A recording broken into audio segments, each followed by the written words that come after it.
So ಎಲ್ಲರಿಗೂ hi ನಮಸ್ಕಾರ. ನಾನು ನಿಮ್ಮ ರಜತ್ ಅಲಿಯಾಸ್ ಬುಜ್ಜಿ.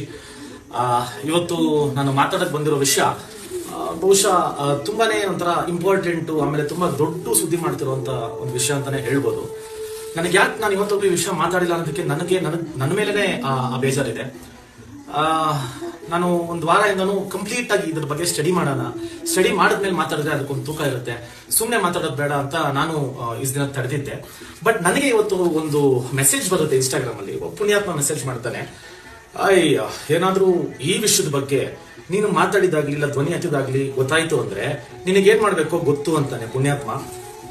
ರಿಕ್ವೆಸ್ಟ್ ನ ಅಕ್ಸೆಪ್ಟ್ ಮಾಡಿದ ತಕ್ಷಣನೇ ಅನ್ಸೆಂಡ್ ಮಾಡ್ಬಿಡ್ತಾನೆ. ಇಂಥ ಹಿಡಿಗೇಡಿಗಳಿಗೆ ಆಮೇಲೆ ಇಂಥ ಕೈಯಲ್ಲಿ ಆಗ್ದಿರೋರ್ಗೆ ಯಾಕೆ ಮೆಸೇಜ್ ಮಾಡ್ತೀರಾ ನೀವು ಅನ್ನೋದೇ ನನ್ಗೊಂದು ಆಶ್ಚರ್ಯ ಆಗುತ್ತೆ. ಆಮೇಲೆ ಈ ತರ ಮೆಸೇಜ್ ಮಾಡೋರ್ಗೆಲ್ಲ ಗಂಡಸರ್ ಲಿಸ್ಟ್ಗೆ ನಿಮ್ಮೆಲ್ಲ ಸೇರ್ಸಲ್ಲ ನಾನು. ಆಮೇಲೆ ನನ್ನ ನೋಡ್ರೆ ಹೆಂಗಪ್ಪ ಅನ್ಸ್ತಿದೆ, ನಿಮ್ಗೆ ಏನೋ ಟೈ ಸೂಟ್ ಎಲ್ಲ ಹಾಕೊಂಡು IT ಕಂಪ್ನಿಲಿ ವರ್ಕ್ ಮಾಡೋ ತರ ಕಾಣಿಸ್ತೀನ. ನಾನು ಹುಟ್ಟಿರೋ ಶಂಕರಮಠ ಆದ್ರೂ ಓಡಾಡೋದು ಬೆಳೆದಿರೋದೆಲ್ಲ ಲಗ್ಗೇರಿ ಶ್ರೀರಾಮ್ಪುರ ಕಣಪ್ಪ. ನನ್ನ ಹತ್ರ ಈ ಆಡ್ಗಳೆಲ್ಲ ಬೇಡ.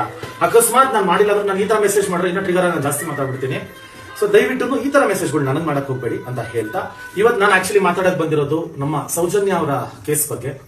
ಆಕ್ಚುಲಿ ಇದ್ರ ಬಗ್ಗೆ ಒಂದು ವಾರದಿಂದನೂ ನಾನು ಸ್ಟಡಿ ಮಾಡ್ತಾನೆ ಇದ್ದೀನಿ. ನನ್ಗೆ ಅಲ್ಲಿರೋ ಸ್ನೇಹಿತರಿಗೆ ಎಲ್ಲ ಫೋನ್ ಮಾಡಿ ವಿಷಯಗಳು ಕಂಪ್ಲೀಟ್ ಆಗಿ ತಿಳ್ಕೊಂಡ್ಮೇಲೆ ನಾನು ಮಾತಾಡೋಣ ಅಂತ ಸುಮ್ಮನೆ ಇದ್ದಿದ್ದು.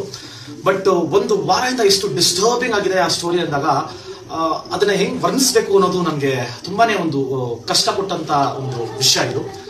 ಆ ಹೆಣ್ಮಗಳು ಅದೆಷ್ಟು ನೋವು ತಿಂದಿರ್ತಾಳೋ, ಅದೆಷ್ಟು ಅನುಭವಿಸಿರ್ತಾಳೋ ಆ ದೇವ್ರಿಗೆ ಗೊತ್ತು. ನನಗೆ ಒಂದು ದೊಡ್ಡ ಅತಿಯಾದ ಒಂದು ಕ್ವಶನ್ ಮಾರ್ಕ್ ಆಶ್ಚರ್ಯ ಅಂದ್ರೆ ಇದಾಗಿರೋದು 2012ನೇ ಇಸ್ವಿಯಲ್ಲಿ 2025 13 ಇಯರ್ಸ್ ಒಂದು ಕೇಸ್ ಸಾಲ್ವ್ ಆಗಿಲ್ಲ ಅಂದ್ರೆ ಇದ್ರಿಂದ ಇರೋರು ಎಷ್ಟು ಪವರ್ಫುಲ್ ಇರ್ಬೋದು, ಎಷ್ಟು ಒಂದು ಕಾಂಟ್ಯಾಕ್ಟ್ಸ್ ಇರ್ಬೋದು ಅಂತ ನನಗೆ ಆಶ್ಚರ್ಯ ಆಗ್ತಾ ಇದೆ. ಐ ಜಸ್ಟ್ ಇಮ್ಯಾಜಿನಿಂಗ್ ಹಿಂಗೆ 13 ವರ್ಷ ಬೇಕು ಒಂದು ಕೇಸ್ ನ ಸಾಲ್ವ್ ಮಾಡೋಕೆ. ಅಷ್ಟು ಟ್ಯಾಲೆಂಟೆಡ್ ಪರ್ಸನ್ಸ್ ರೇಪ್ ಮಾಡಿರೋರು, ಅಷ್ಟು ಒಂದು ತಲೆ ಉಪಯೋಗಿಸಿ ಮಾಡಿದಾರ. ಆಮೇಲೆ ಇಂಥವ್ರಿಗೆ ಸಪೋರ್ಟ್ ಮಾಡ್ತಾ ಇದ್ರಲ್ಲ, ನನಗೆ ಅದನ್ನ ಮೆಸೇಜ್ ಮಾಡಿ ವಿಷಯಕ್ಕೆ ಬರಬೇಡ ಅಂತ ಹೇಳ್ತಾ ಇದ್ರಲ್ಲ. ಅಕಸ್ಮಾತ್ ಏನಾದ್ರು ನಿಮ್ಮ ಅಮ್ಮಂಗೆ 6 ಇಂಚು ಮಣ್ಣು ತುರ್ಕಿದ್ರೆ ನಿಮ್ಗೆ ಹಿಂಗೆ ರೇಟ್ ಮಾಡ್ತಾ ಇದ್ದ, ದಯವಿಟ್ಟು ಇದಕ್ಕೆ ಸಪೋರ್ಟ್ ಮಾಡ್ಬಿಡ್ರಿ, ಇದಕ್ಕೆ ಮಾತಾಡ್ಬಿಡ್ರಿ ಅಂತ ನಿಮ್ಮ ಅಕ್ಕ ತಂಗಿರ್ಗೋ ನಿನ್ ಹೆಂಡತಿಗೋ 6 ಇಂಚ್ ಮಣ್ಣು ತುರ್ಕಿದ್ರೆ ಏನಪ್ಪ ಮಾಡ್ತಿದ್ದೆ ನೀನು? ಆತರ ಎದೆ ಭಾಗಕ್ಕೆಲ್ಲ ಕಚ್ಚಿ ಕಿತಾಕಿ ಎಲ್ಲ ಮಾಡಿದ್ರೆ ನೀವೆಲ್ಲ ಮನುಷ್ಯರೇ ಅಲ್ಲ ಗುರು, ನೀವು ಮನುಷ್ಯರೇ ಅಲ್ಲ. And it is very disturbing. ನಾನು ಕಂಪ್ಲೀಟ್ ಆಗಿ ಕೇಳ್ಕೊಂಡಾಗ ನನಗೆ ತುಂಬಾನೇ ಮನಸ್ಸಿಗೆ ದುಃಖ ಕೊಟ್ಟಂತ ಒಂದು ಸಂಗತಿ ಇದು. ಇದ್ರ ಬಗ್ಗೆ ವಿವರಿಸ್ತಾ ಹೋದ್ರೆ ಒಂದು ವ್ಯಕ್ತಿ ಬಗ್ಗೆ ಮಾತಾಡ್ಲೇಬೇಕು, ಗಿರೀಶ್ ಹನುಮಂತರ್ನವರು ಸರ್ ಬಗ್ಗೆ.